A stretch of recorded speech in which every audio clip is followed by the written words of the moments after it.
Economics class +2 chapter number 9 है हमारे पास, ठीक है। 7th के बाद पहले 9 चैप्टर कर रहे हैं।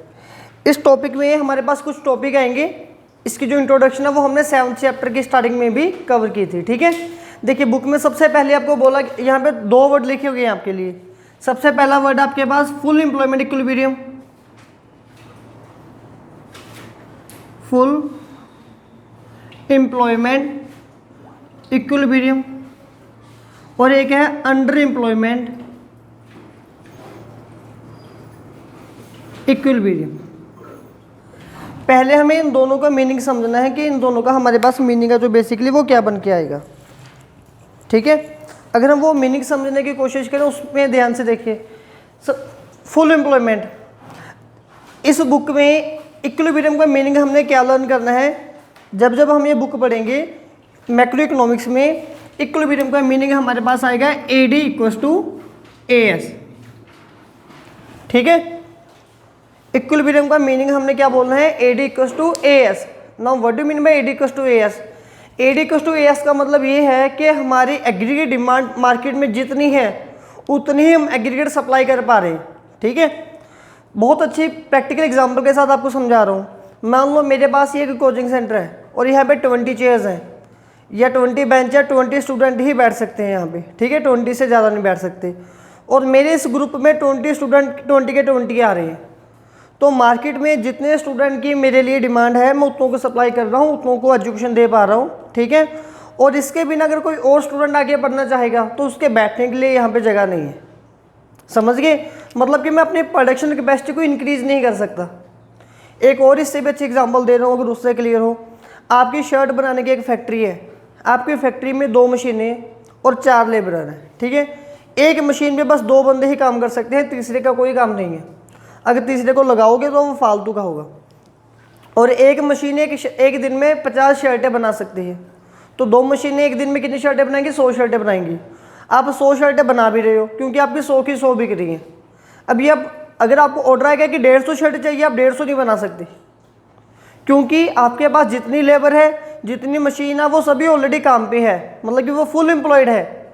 और इसके बाद आप इक्विलिब्रियम पे हो, जितनी मार्केट में डिमांड है उतनी हम कर रहे हैं। ये चीज़ क्लियर होगी। तो हमने यहाँ पे क्या रखना है, फुल एम्प्लॉयमेंट इक्विलिब्रियम का मतलब क्या आएगा, AD = AS। और इसका दूसरा फीचर क्या रहेगा हमारे पास कि हमारी प्रोडक्शन कैपेसिटी जो है वो इंक्रीज नहीं हो सकती, ठीक है।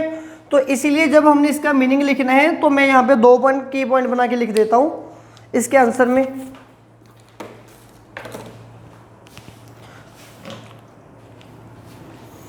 अगर हमारे पास सबसे पहले आएगा full employment equilibrium, first topic है।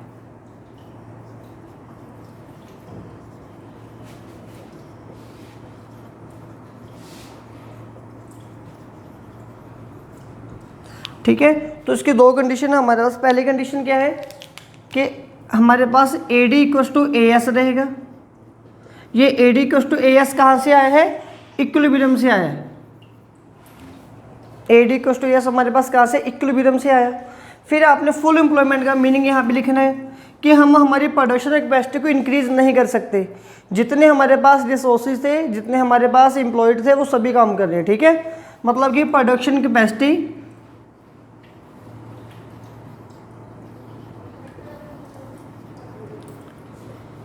Can not be increased.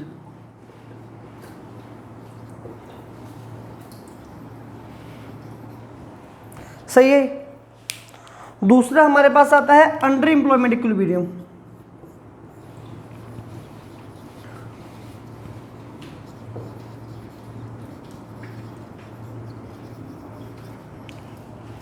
अब इसका मीनिंग भी सेम है।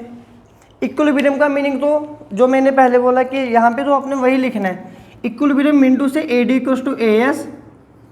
लेकिन अंडर एम्प्लॉयमेंट का मतलब क्या होता है कि हमारे सभी बंदे काम पे नहीं हैं, हमारे कुछ रिसोर्सेज, कुछ मशीनें, कुछ कैपिटल हमारे फ्री पड़े हैं। मैं और एक आपको एग्जांपल दे रहा हूँ। हमारे यहाँ पे लोकेशन के पास एक बिलिंग स्वीट्स का होटल है, ठीक है। वहाँ से समोसे मिलते हैं। वो एक दिन में कुछ समोसे बनाते होंगे। कितने समोसे बनाते हैं वो, सपोज कर लो उन्होंने डेली का अपना मतलब कि खुद के टारगेट को स्टडी करके देखा कि उनके रोज़ 100-110 समोसे सेल होते हैं, तो वो डेली 100 समोसा बना रहे हैं, ठीक है। वो 150 क्यों नहीं बना रहे? अगर वो 150 बनाएंगे तो पीछे वाले 50 समोसा बच जाएंगे। अब या तो वो 50 समोसा जो बच गए वो सेल लगा के सेल करने पड़ेंगे सस्ते रेट के ऊपर, तो लोगों को ऐसे आदत पड़ जाएगी कि जब समोसे सस्ते होंगे तभी खरीदने हैं, तो उनका लॉस है। या जो 50 समोसे बचे हैं वो नेक्स्ट डे सेल कर देंगे। अगर अगले दिन सेल करेंगे, समोसों की जो हालत है, मतलब की जो क्वालिटी है वो ख़राब होगी, तो कस्टमर टूटेंगे। थर्ड ऑप्शन है कि वो जो 50 समोसे एक्स्ट्रा बचे हैं वो अपने वर्कर को दे देंगे कि आज आप लोग इंजॉय कर लो। फिर रोज़ मेरे जैसे वर्कर सोचा करेंगे कि यार समोसे एक्स्ट्रा बना देते हैं, वो बाद में हमारे हिस्से में आएंगे। ठीक है, तो इसका सोल्यूशन क्या निकला? इसका सोल्यूशन यही निकला कि वो पहले से उतने ही समोसे बनाएंगे जितनी उनकी मार्केट में डिमांड है, और डेली उनके 100 समोसे सेल हो रहे हैं और वो 100 समोसे ही बना रहे हैं। लेकिन बाय चांस आज हमारे यहाँ पे गगन का बर्थडे है और गगन ने रिकॉर्ड तोड़ दिया कि मैं पार्टी करने जा रहा हूँ, 50 समोसे ये मंगवा रहा है, बोला कि सबको 2-2 समोसे यहाँ पे खाने और 1-1 समोसा घर लेके जाना है। ठीक है, ताकि पता चले कि गगन का बर्थडे है। तो इसने जब 50 समोसे बिलिंग स्वीट्स वालों को ऑर्डर कर दिए तो आज उनकी कितनी सेल होगी? 150। ठीक है, तो डेली वो बना रहे थे 100 समोसे, जब उनको ऑर्डर मिलेगा 150 तब वो अपना ऑर्डर इंक्रीज कर सकते हैं, अपनी प्रोडक्शन कैपेसिटी को वो इंक्रीज कर सकते हैं। ये चीज़ समझ में आ गई? पहले क्या था कि प्रोडक्शन कैपेसिटी इंक्रीज नहीं होगी। ठीक है, इस बार क्या होगा कि इनकी जो प्रोडक्शन कैपेसिटी है वो इंक्रीज हो जाएगी। पहले इक्विलिब्रियम की कंडीशन तो सेम है कि AD = AS, ये तो आना ही आना है। दूसरी सिचुएशन क्या आ गई कि हमारी जो प्रोडक्शन कैपेसिटी है उसको हम इंक्रीज कर सकते हैं।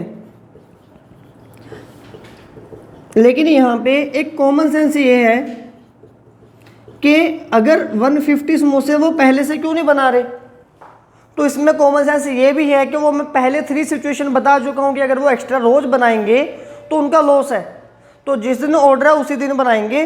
वो 100 ही क्यों बना रहे थे? क्योंकि मार्केट में 100 की डिमांड है और वो 100 समोसों की सप्लाई कर रहे हैं। तो इसमें कोई कॉन्सेप्ट डाउट है आपको? कोई डाउट नहीं है, ये बिल्कुल क्लियर है। ठीक है, अब इसके बाद नेक्स्ट हमारे पास शुरू होती है अनएम्प्लॉयमेंट। यहाँ से अनएम्प्लॉयमेंट निकल के आ रही है। देखिए, अगर आपकी एक फैक्ट्री है, इस फैक्ट्री में अगर 100 लेबर काम कर रही है, 100 के 100 को काम मिल गया, फिर तो फुल एम्प्लॉयमेंट है, फिर तो बात खत्म है। लेकिन अगर अंडर एम्प्लॉयमेंट की कंडीशन है तो यहाँ पे सभी बंदे काम नहीं कर रहे होंगे, क्योंकि हम उतना मार्केट प्रोडक्ट बना ही नहीं रहे जितनी हमारी कैपेसिटी है। हमने हमारे कुछ वर्कर को फ्री किया हुआ है, ठीक है ना, क्योंकि अभी उनके लिए काम नहीं है, कुछ कम लोगों के लिए काम है। मेरी चीज़ समझ रही हो आप? अभी एग्जांपल, तो यहाँ से क्या आएगा कि 100 की वजह मैं 80 बंदे या 50 या 60% को काम पे रखूँगा, तो बाकी के जो लोग होंगे वो अनएम्प्लॉय होंगे। ठीक है, अब इसलिए हमने अनएम्प्लॉयमेंट की टाइप से पढ़नी है। अनएम्प्लॉयमेंट लोग कौन से होते हैं? जिनको डिजर्विंग काम नहीं मिला होता। ठीक है, तो सबसे पहले जो हमारे पास टाइप निकल के आ रही है दैट इज फर्स्ट में अनएम्प्लॉयमेंट बिल्कुल भी नहीं होगी, क्योंकि फुल एम्प्लॉयमेंट इक्विलिब्रियम, आपके जितने भी रिसोर्स हैं सभी काम कर रहे हैं, इसीलिए हमने हमारे ऑर्डर को इंक्रीज नहीं कर पाए हम लोग।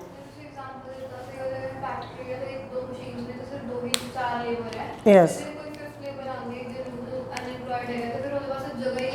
ऐसे तो पूरा देश एक फैक्ट्री पे आ जाएगा, वो किसी और फैक्ट्री में जाएगा, हमारी फैक्ट्री में नहीं आएगा। आपकी फैक्ट्री में अनएम्प्लॉय बंद इसलिए है, जैसे आप सपोज करो यहाँ पे 10 स्टूडेंट बैठे हो ना, 10 के 10 को बैठने के लिए सीट मिल रही है, अगर एक बच्चों को सीट नहीं मिली है हम उसको बोलेंगे कि वो इन अनएम्प्लॉयमेंट में आ रहा है, मतलब कि उसको सीट नहीं मिली। हमारी फैक्ट्री में जो लोग जुड़े हुए हैं अगर उन सबको काम मिला हुआ है, शुरू से 4 लोग काम कर रहे हैं, इस सिचुएशन के आने की वजह से, क्योंकि हमारी मार्केट में प्रोडक्ट की डिमांड कम है, हम 100 शर्टें बना सकते हैं लेकिन हम 50 बना रहे हैं क्योंकि हमारी 50 ही सेल हो रही हैं, तो इस वजह से हम 2 लोगों को घर बिठा देंगे कि आपके लिए काम नहीं है। ठीक है ना, तो वो 2 लोग जो हैं वो अनएम्प्लॉय होंगे। ठीक है, ये चीज़ क्लियर होगी। सबसे पहले जो हमारे पास अनएम्प्लॉयमेंट की टाइप आएगी दैट इज वॉलेंट्री अनएम्प्लॉयमेंट।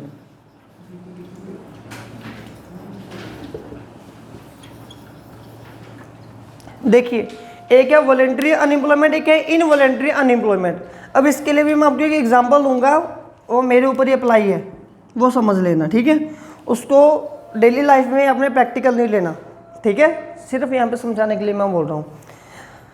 आप में से कुछ लोगों का, मेरे बच्चों का मेरे पास ग्रुप आया ट्यूशन पढ़ने के लिए, ठीक है, कि सर हमने ट्यूशन वगैरह कंटिन्यू कोचिंग करनी है। तो मैंने बोला ठीक है। आपने बोला सर कितनी फ़ी है? मैंने बोला आपकी जो भी 1000 2000 जो भी चार्जेस हैं वैसे है, ठीक है। तो आप लोगों ने बोला कि सर हमने 1000 चार्जेस नहीं देने, हम 800 चार्जेस देना चाहते हैं आपको, ठीक है। तो मैंने बोला भाई 800 तो बहुत कम है, मैं 800 में काम नहीं करवा सकता, आपकी मर्जी, आप कहीं और लग जाओ, ठीक है। तो फिर आप लोगों की भी थोड़ी सी अनक्स आ गई, आप कहीं और जाने लग गए, ठीक है। तो रिज़ल्ट क्या निकला कि मेरे पास अभी काम नहीं है, ठीक है ना। जो 4 to 5 मैंने आपको पढ़ाना था वो 4 to 5 वाले आवर में मैं फ्री बैठा हूँ, मतलब कि मैं अनएम्प्लॉय हूँ, समझ रहे मेरी बात को। लेकिन मैं अनएम्प्लॉय क्यों हूँ? मैं अपनी मर्जी से हूँ। मुझे जो वेज रेट मिल रहे थे वो मेरे लिए एक्सेप्टेबल नहीं थे। मुझे लग रहा था कि मैं ज़्यादा मेहनत कर रहा हूँ लेकिन मुझे जो सैलरी मिलनी चाहिए वो उतनी नहीं मिल रही। तो इस वजह से जब मैं फ्री बैठा हूँ तो मैं अनएम्प्लॉय ही हूँ ना, तो इसको हम बोलते हैं वॉलंटरी अनएम्प्लॉयमेंट। इसका मैं रीज़न लिखूँगा, जब कोई भी एक पर्सन, ठीक है, अनएम्प्लॉय होता है डेलिबरेटली, यहाँ पे डेलिबरेटली वर्ड लिख देना एक।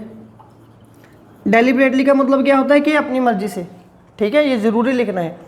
जब कोई भी पर्सन अपनी मर्जी से अनएम्प्लॉय है तो, लेकिन क्यों है वो, जो उसको मनी ऑफर हो रही है उसके लिए वो मनी एक्सेप्टेबल नहीं थी, ठीक है। उसको जो वेज रेट मिल रहे हैं जब वो उसको एक्सेप्ट नहीं कर पाता तो वो डेलिबरेटली अनएम्प्लॉय हो जाता है। तो ऐसे लोगों को हम क्या बोलते हैं? Voluntary unemployment.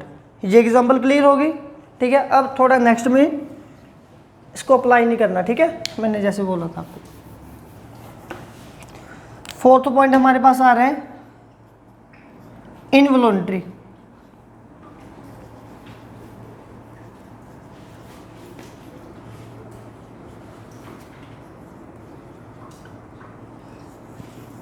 अनएम्प्लॉयमेंट, ठीक है। अब इसका पार्ट 2 आ गया। यहाँ पे मैं अपने अलग से फ्री बैठ गया, लेकिन क्या रिजल्ट निकला कि अब मेरे पास कोई बच्चा ही नहीं पढ़ने आया, फ्यूचर में कोई भी नहीं पढ़ने आया, ठीक है। और आप लोग हमेशा मेरे घर के बाहर से निकल रहे हो, ठीक है, हॉर्न बजा के। तो एक दिन मैंने आप लोगों को रोका, पूछा और आप आजकल कहाँ जा रहे हो? आपने बोला कि सर हम फलाने टीचर के पास पढ़ने जा रहे हैं। तो मैंने बोला कितनी फ़ी है आपकी? तो आप लोगों ने बोला सर 900 दे दें हम उनको, ठीक है, क्योंकि मेरे पास कोई भी काम नहीं है और मैं बिल्कुल फ्री बैठा हूँ, ठीक है। तो मैंने आप लोगों को बोला चलो यार छोड़ो, 900 क्या फ़ी होती है, आप मेरे पास 500 में आ जाओ। पहले मैं कितनी मांग रहा था? 1000, और आप देना चाहते थे 800। अभी मैं आ गया 500 के ऊपर।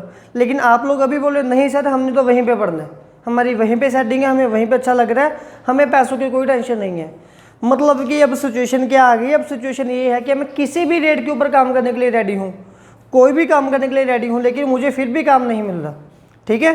तो जो ये सिचुएशन है ये अच्छी सिचुएशन है, ये आपकी शान शौकत तो बढ़ा के रखती है। लेकिन जो ये वाली सिचुएशन है काफ़ी ख़राब सिचुएशन है। ये देश की बैकवर्डनेस को शो कर रही है कि हमारा देश कितना बैकवर्ड है। जो भी लेबर यूपी बिहार से पंजाब में आ रहे हैं तो उनके लिए बहुत बड़ा क्वेश्चन मार्क है कि उन लोगों के लिए वहाँ पे काम नहीं है, वो लोग काम करने के लिए यहाँ पे आ रहे हैं। जो हमारा यूथ कनाडा जा रहा है तो हमारे लिए एक बहुत बड़ा क्वेश्चन मार्क है फॉरेन में। वो बोलेंगे कि पंजाब में इनके लिए काम नहीं है, ठीक है, काम तो है लेकिन यहाँ पे हम लोग हमारी शान और शौकत की वजह से करने के लिए रेडी नहीं होते, ठीक है। वैसे भी हमें वो वैल्यू नहीं मिलती उस काम की। तो इनवॉलंटरी का मतलब क्या होगा कि कोई भी एक जो पर्सन है, ठीक है, is not willing to work, उसको कोई भी काम जो है वो नहीं मिल रहा, इवन के एट एनी वेज रेट, ठीक है, किसी भी रेट के ऊपर उसको काम करने के लिए नहीं मिल पाता। ये क्लियर है? कोई डाउट है इसमें?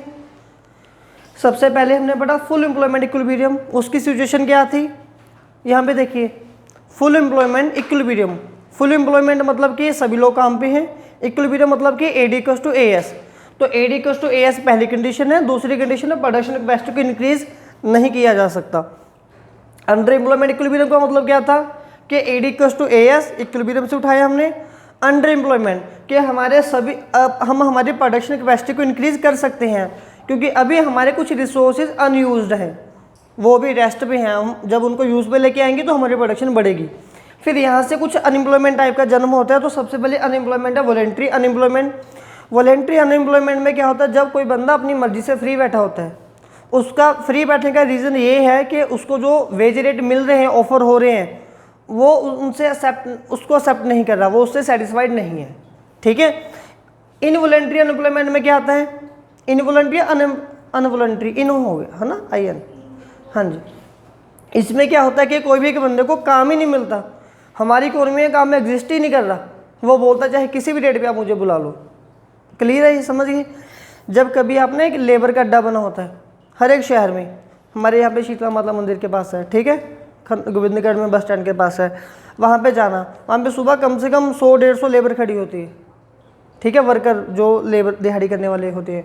तो 100-150 में से 50 को काम मिल जाता, 100 लोगों को घर वापस मुड़ना पड़ता है, तो वो लोग ऐसी कंडीशन में आते हैं। ठीक है। 5th पॉइंट आगे हमारे पास आ गया, frictional rate of frictional unemployment, है ना।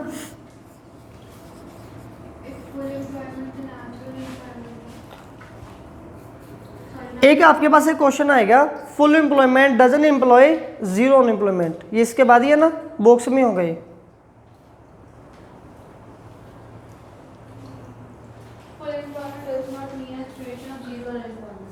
हाँ जी, ये रहा। ठीक है, ये इंपॉर्टेंट क्वेश्चन है, इसको इंपॉर्टेंट लिख लो। Full employment does not employ zero unemployment.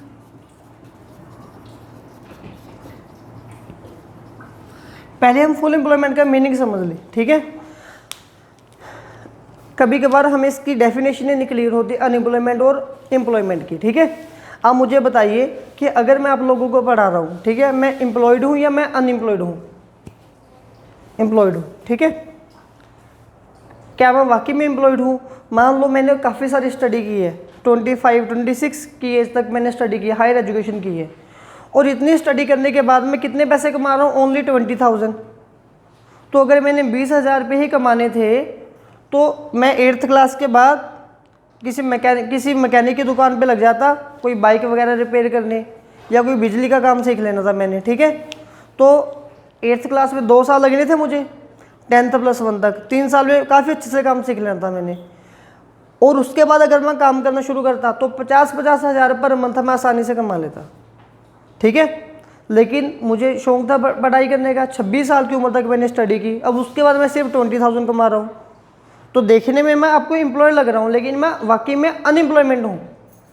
ठीक है, एम्प्लॉयड का मतलब ये होता है कि जिस अर्निंग को आप डिजर्व कर रहे हो, क्या वो आपको पैसे मिल रहे हैं या नहीं मिल रहे। समझ गया मेरी बात को?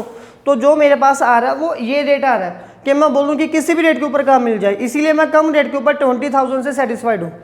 ठीक है,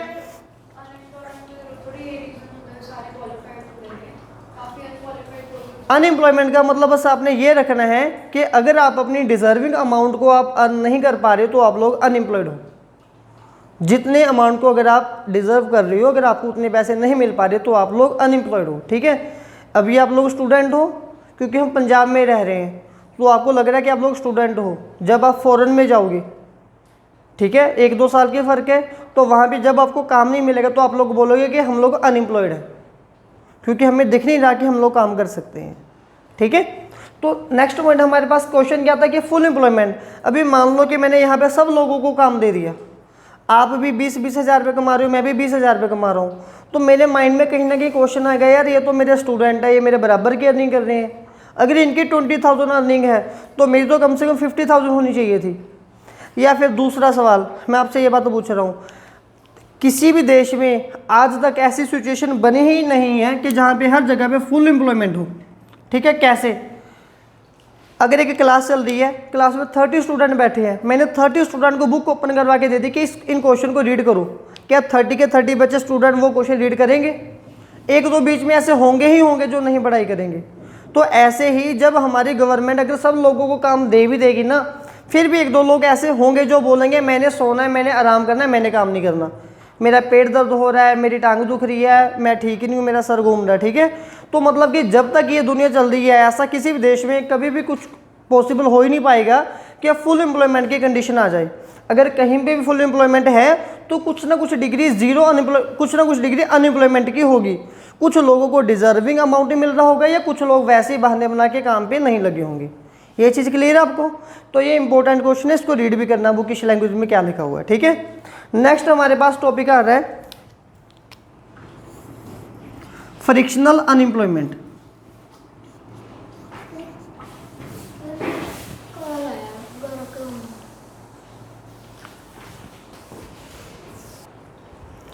नेक्स्ट हमारे पास आ रही है फ्रिक्शनल अनएम्प्लॉयमेंट, ठीक है। अब फ्रिक्शनल अनएम्प्लॉयमेंट समझिए।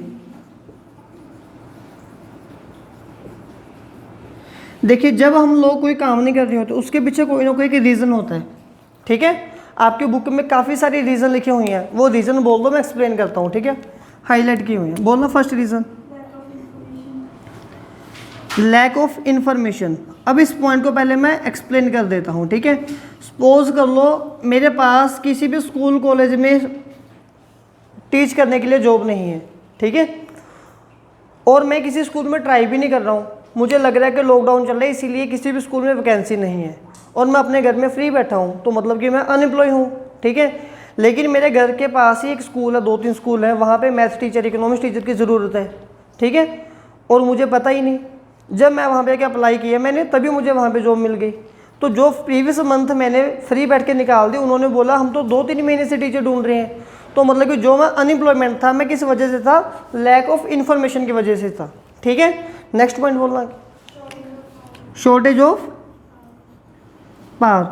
कभी कभार हमारे पास क्या आता है, मैंने आपको पहले भी बताया था कि जो इंडस्ट्रियल सेक्टर है, जो इंडस्ट्रियल एरिया है, वहाँ पे जब कोई भी इलेक्ट्रिसिटी वगैरह का अगर कट लग रहा हो तो वहाँ पे पहले उनको बताया जाता है कि यहाँ पे आज 4 घंटे 6 घंटे या 2 दिन इलेक्ट्रिसिटी हम इंडस्ट्री सेक्टर को नहीं दे रहे, ठीक है। जब वो उनको बता देते हैं ना, तो उनकी जो लेबर है वो उनको पहले ही अनाउंस कर देते हैं कि कल आपका ओनली हाफ डे है, और उनको हाफ डे की ही सैलरी मिलती है, क्योंकि उन्होंने तो वो जो भी लोग हैं वो एक दिहाड़ी के ऊपर रखे होते हैं। अगर कट लग रहा है, और इंडस्ट्री में ऐसे थोड़ा था कि 2-4 लोग काम कर रहे हैं, उसमें 100-100 200 400 वर्कर काम कर रहे होते हैं, तो फिर वो उनको ऐसे अनाउंस कर देते हैं कि कल देखो जी अब एक हफ्ते के लिए इलेक्ट्रिसिटी कट लगेगा 6-6 घंटे, और इसीलिए आप लोगों ने डेली हाफ डे के लिए आना है, तो उनको हाफ डे की सैलरी मिलती है। तो जब लैक ऑफ पावर वगैरह कुछ ऐसी प्रॉब्लम आती है, तो जैसे मैं उस फैक्ट्री में काम कर रहा हूँ तो मैं हाफ डे काम कर रहा हूँ, हाफ डे की मुझे सैलरी नहीं मिल रही, तो मैं भी एक तरह का अनएम्प्लॉय हो गया। ये पॉइंट क्लियर है आपको? मैं अनएम्प्लॉय कैसे हुआ? मैंने शाम को अगर 500 रुपये कमा के लेके जाने थे, अब मैं कितने पैसे कमा के लेके जा रहा हूँ? 250, क्योंकि मुझे हाफ डे की सैलरी मिल रही है, ठीक है ना। नेक्स्ट पॉइंट बोलना कि शॉर्टेज ऑफ रॉ मटेरियल। अब इसका मतलब क्या होता है? आप सपोज कर लो मेरी शर्ट बनाने की एक फैक्ट्री है, ठीक है। शर्ट कैसे बनेगी? अगर थ्रेड आएगा, कभी कभार लुधियाना में ऐसी प्रॉब्लम आती रहती है, जब थ्रेड का रेट महंगा होता है तो जो भी व्यापारी होते हैं वो शर्ट महंगी नहीं परचेज करते, वो बोलते कि हमें प्रीवियस रेट ही चाहिए। तो जो फिर इंडस्ट्री वाले क्या करते हैं, अगर वो थ्रेड को मंगाते जाएंगे, मतलब कि अगर डिमांड होती जाएगी तो वो रेट महंगा ही रखेंगे। तो इंडस्ट्री वाले क्या करते हैं, कुछ टाइम के लिए थ्रेड की डिमांड करनी बंद कर देते हैं। तो जब थ्रेड वाली कंपनी को लॉस होना शुरू होता है, वो वापस प्रीवियस रेट के ऊपर आ जाते हैं, रेट सस्ता हो जाता है। अब अगर 10 दिन इंडस्ट्री ने थ्रेड की डिमांड नहीं की, तो उनके जो एम्प्लॉयर थे उनको 10 दिन के लिए वो छुट्टी पे रखेंगे, जैसे कि प्रीवियस एग्जांपल पे अभी हमने किया, ठीक है। तो जब कभी कभार रॉ मटेरियल की शॉर्टेज आती है तब भी हमारे लोगों को अनएम्प्लॉय बैठना पड़ता है, ठीक है। नेक्स्ट पॉइंट, हाँ जी, वर्कर शिफ्ट हो गया हमारा, है ना, one job to another job.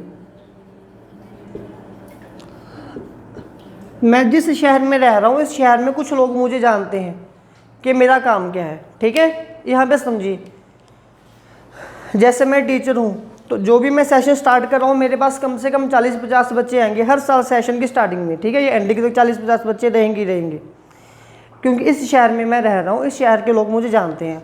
जब मैं इस शहर से किसी दूसरी सिटी में जाके शिफ्ट हो जाऊँगा, क्या वहाँ पे मेरे पास फर्स्ट डे लोग आ जाएंगे? नहीं आएंगे, ठीक है। तो वहाँ पे कुछ टाइम के लिए मुझे अपना नाम बनाना पड़ेगा। जितने टाइम तक लोग मेरे नेम से मुझे नहीं पहचानेंगे, उतने टाइम के लिए मुझे अनएम्प्लॉय रहना पड़ेगा। तो इसको बोलते हैं, जब हम लोग एक जॉब से दूसरी जॉब में शिफ्ट होते हैं तो हमें कुछ टाइम लगता है उस काम को सीखने के लिए या लोगों को अपने साथ जोड़ने के लिए, उतने टाइम तक हम लोगों को अनएम्प्लॉय रहना पड़ता है। ये चीज़ समझ में आ गई आपको? नेक्स्ट पॉइंट बोलिए आगे। और है नॉर्मल टियर वियर, ये बिल्कुल हमारे जैसा पॉइंट है, ठीक है, मेरे ऊपर आपके ऊपर अप्लाई होता है।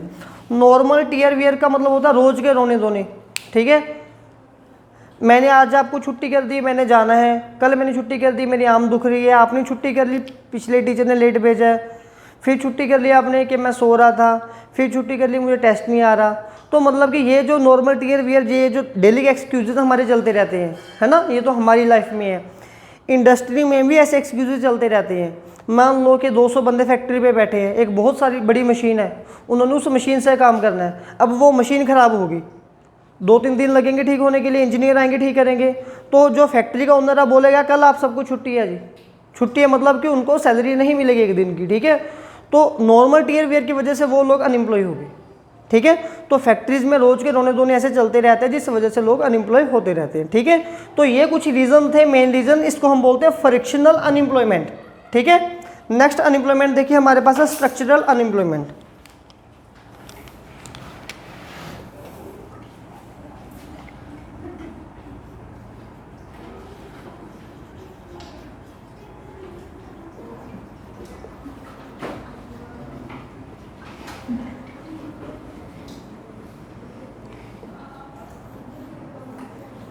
फ्रिक्शनल अनएम्प्लॉयमेंट को आप लोग बोल सकते हो स्ट्रगल, ठीक है। मतलब कि जब आपको काम करने के लिए कुछ टाइम के लिए स्ट्रगल करना पड़ता है उसको हम बोलते हैं फ्रिक्शनल अनएम्प्लॉयमेंट। क्लियर है, इसका एक नेम स्ट्रगल भी है, ठीक है। सेकंड लास्ट टॉपिक है हमारे पास स्ट्रक्चरल अनएम्प्लॉयमेंट। अब स्ट्रक्चरल का मतलब समझिए क्या है। जब हमारी इकोनॉमी का स्ट्रक्चर में चेंज आ जाता है तो बहुत सारे लोग अनएम्प्लॉय हो जाते हैं। मैं इसकी बड़ी एक काफ़ी अच्छी एग्जांपल आपको दे रहा हूँ, ध्यान से समझिएगा। एक ऑफिस है, उसमें 30 साल से 20-30 साल से पुराने एक क्लर्क काम कर रहा है, लेकिन वो क्लर्क काफ़ी कम पढ़ा लिखा हुआ है, पुराने टाइम पे ऐसे ही होते थे, ठीक है। लेकिन उसको हर एक फाइल के बारे में पता है कि कौन सी फाइल कहाँ पे पड़ी है, ठीक है। अब ऑफिस वालों ने क्या किया, उन्होंने बोला कि ज़माना अपडेट हो रहा है, हमारा ऑफिस भी अपडेट हो जाएगा। उन्होंने ऑफिस पे लाके एक कंप्यूटर रख दिया और क्लर्क को बोला अब इससे काम करना है। लेकिन क्लर्क को तो कंप्यूटर चलाना आएगा नहीं, समझ गए बात अब मेरी। तो अब वो ऑफिस वाले क्या बोलेंगे, ना तो उस क्लर्क को निकाल सकते हैं, उसको फेयरवेल कर सकते हैं, बाय बाय, ठीक है, टाटा बाय बाय गया। उसको बोलेंगे नहीं सर आप काफ़ी टाइम से यहाँ पे हो, आप ही काम करोगे। तो उसको ऑफर देंगे कि आप कहीं से कंप्यूटर चलाना सीख के आओ। अब जब वो कंप्यूटर चलाना सीख के आएगा उसको कितना टाइम लगेगा, कम से कम 3-4 महीने लगेंगे, ठीक है। तो 3-4 मंथ के लिए उसको ऑफिस से छुट्टी मिल जाएगी, तो वो 3-4 मंथ के लिए अनएम्प्लॉय रहेगा, ठीक है। जब ऐसे ही इकोनॉमी के स्ट्रक्चर में प्रोडक्शन की टेक्निक में चेंज आता है तो कुछ लोगों को अनएम्प्लॉय होना पड़ता है, क्योंकि वो लोग उस चेंज को जल्दी से एक्सेप्ट नहीं कर पाते। और भी एक अच्छी एग्जांपल दे देता हूँ। कोरोना हुआ, ऑनलाइन क्लासेस शुरू हो गई। एक टीचर जिसकी एज 50+ है, उसका अपने स्कूल में अपने एरिया में बहुत नाम है, बहुत सारे बच्चे उसके पास ग्रुप बना के पढ़ने के लिए जाते हैं। लेकिन गवर्नमेंट ने बंद कर दिया ऑफलाइन पढ़ाना, तो ऑनलाइन कोचिंग स्टार्ट हो गई। अब उस टीचर को फ़ोन तो चलाना नहीं आता, तो वो बिल्कुल फेल हो गया। तो उसको कुछ जितने टाइम के लिए, जब तक वो फ़ोन नहीं चलाना सीखेगा, 1 महीने तक क्लासेस ज्वाइन करनी नहीं सीखेगा, तो 1 मंथ 10 डेज 15 डे के लिए वो अनएम्प्लॉय रहेगा, किसी भी बच्चों को नहीं पढ़ा पाएगा। तो वो भी एग्जांपल है स्ट्रक्चरल अनएम्प्लॉयमेंट की। तो ऐसी अनएम्प्लॉयमेंट कब अकर होती है, जब हमारे स्ट्रक्चर में चेंज आता है, ठीक है। इसके भी 3 पॉइंट लिखे हुए हैं बुक में। फर्स्ट पॉइंट क्या है,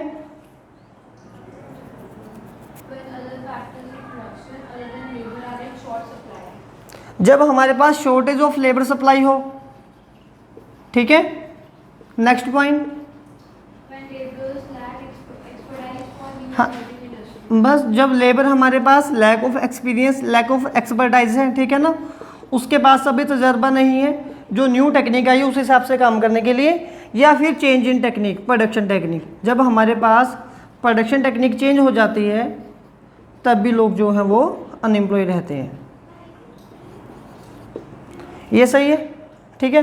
अब इसके बाद एक लास्ट क्वेश्चन है, इस चैप्टर को हमने 3 टॉपिक में कवर करना है, ठीक है।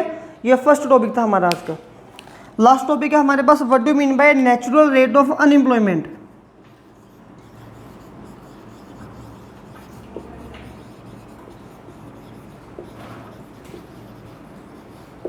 ठीक है, जब हम 6 + 7 को प्लस करेंगे तो हमारे पास जिस टाइप की अनएम्प्लॉयमेंट निकल के आएगी तो उस टाइप को हम लोग क्या बोल देते हैं, नेचुरल रेट ऑफ अनएम्प्लॉयमेंट। ठीक है, देखिए मार्केट में अगर ये कितने वायरस हैं, 1 2 3 4 5 वायरस हैं। अगर इन 5 वायरस में कोई भी एक वायरस एग्जिस्ट कर रहा है, मतलब कि वो पर्सन जिसमें ये एग्जिस्ट कर रहा है वो अनएम्प्लॉय होगा, तो नेचुरल सी बात है वो अनएम्प्लॉय होगा। ऐसे ही ये 3 वायरस हैं, अगर इन तीनों में से कोई भी एक वायरस एग्जिस्ट कर रहा है तो वो बंदा डेफिनेटली अनएम्प्लॉय होगा, तो नेचुरली अनएम्प्लॉय होगा। इसको बोल देते हैं नेचुरल रेट ऑफ अनएम्प्लॉयमेंट। ठीक है, कि लोग अनएम्प्लॉयमेंट रहेंगे ही रहेंगे। किसी भी इकोनॉमी में कभी भी ऐसा एग्जिस्ट हो ही नहीं पाएगा किसी कंट्री में कि कोई भी बंदा अनएम्प्लॉय नहीं है। ठीक है।